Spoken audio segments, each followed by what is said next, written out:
Heartstone by C.J. Sansom. Narrated by Stephen Crossley. Part 1. London. Chapter 1. The churchyard was peaceful in the summer afternoon. Twigs and branches lay strewn across the gravel path torn from the trees by the gales which had swept the country in that stormy June of 1545. In London we had escaped lightly, only a few chimney-pots gone, but the winds had wreaked havoc in the north. People spoke of hailstones there as large as fists, with the shapes of faces on them. But tales become more dramatic as they spread, as any lawyer knows. I had been in my chambers in Lincoln's Inn all morning, working through some new briefs for cases in the Court of Requests. They would not be heard until autumn now. The Trinity law term had ended early by order of the King in view of the threat of invasion. In recent months I had found myself becoming restless with my paperwork. With a few exceptions, the same cases came up again and again in requests. Landlords wanting to turn tenant farmers off their lands to pasture sheep for the profitable wool trade, or for the same reason trying to appropriate the village commons on which the poor depended. Worthy cases, but always the same. And as I worked, my eyes kept drifting to the letter delivered by a messenger from Hampton Court. It lay on the corner of my desk, a white rectangle with a lump of red sealing wax glinting in the centre. The letter worried me, all the more for its lack of detail. Eventually, unable to keep my thoughts from wandering, I decided to go for a walk. When I left chambers, I saw a flower seller a young woman had got past the Lincoln's Inn gatekeeper. She stood in a corner of Gatehouse Court in a grey dress with a dirty apron, her face framed by a white coif, holding out posies to the passing barristers.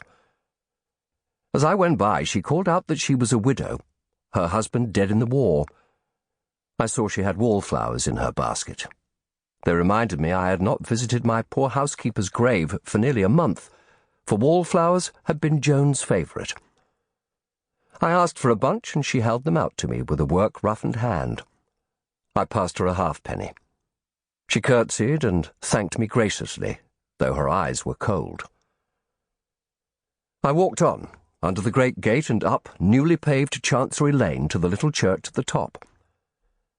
As I walked, I chided myself for my discontent, reminding myself that many of my colleagues envied my position as counsel at the Court of Requests, and that I also had the occasional lucrative case put my way by the Queen's solicitor.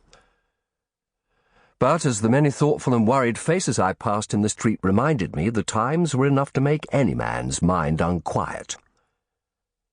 They said the French had gathered 30,000 men in their Channel ports ready to invade England in a great fleet of warships, some even with stables on board for horses. No one knew where they might land, and throughout the country men were being mustered and sent to defend the coasts. Every vessel in the King's fleet had put to sea, and large merchant ships were being impounded and made ready for war. The King had levied unprecedented taxes to pay for his invasion of France the previous year. It had been a complete failure, and since last winter an English army had been besieged in Boulogne. And now the war might be coming to us. I passed into the churchyard. However much one lacks piety, the atmosphere in a graveyard encourages quiet reflection. I knelt and laid the flowers on Joan's grave.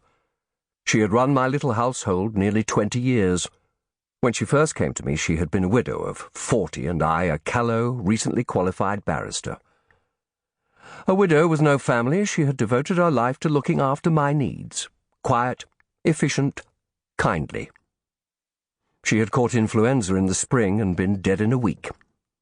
I missed her deeply, all the more because I realized how all these years I had taken her devoted care for granted. The contrast with the wretch I now had for a steward was bitter. I stood up with a sigh, my knees cracking. Visiting the grave had quieted me, but stirred those melancholy humours to which I was naturally prey. I walked on among the headstones, for there were others I had known who lay buried here. I paused before a fine marble stone. Roger Elliard, barrister of Lincoln's Inn, beloved husband and father, 1502 to 1543. Sample complete. Ready to continue?